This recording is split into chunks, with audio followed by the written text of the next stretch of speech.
नमस्कार दोस्तों, मैं ये जो विदाई गीत लेकर आया हूँ, उम्मीद नहीं पूरा विश्वास है कि ये विदाई गीत आप लोग को बहुत अच्छा लगेगा। और प्लीज़ चैनल को सपोर्ट कीजिए और देखिए मेरा विदाई गीत।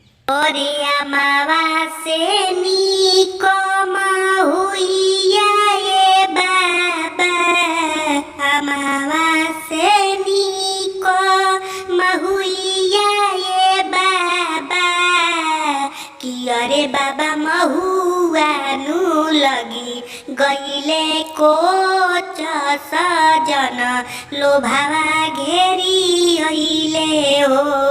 अरे बाबा महुआ नी लगी गईले को सजन लोभावा घेरी अइले हो।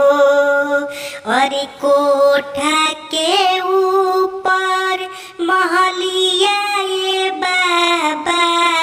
कोठा के ऊपर कोठरिया बाबा कि अरे बाबा महुआ नी लगी गईले को सजन लोभावा घेरी अइले हो।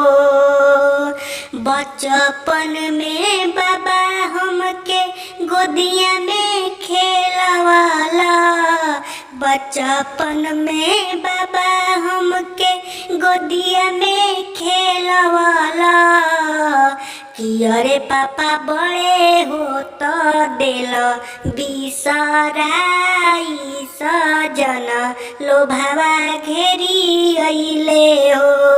अरे बाबा महुआ नी लगी गईले को सजन लोभावा घेरी अइले हो।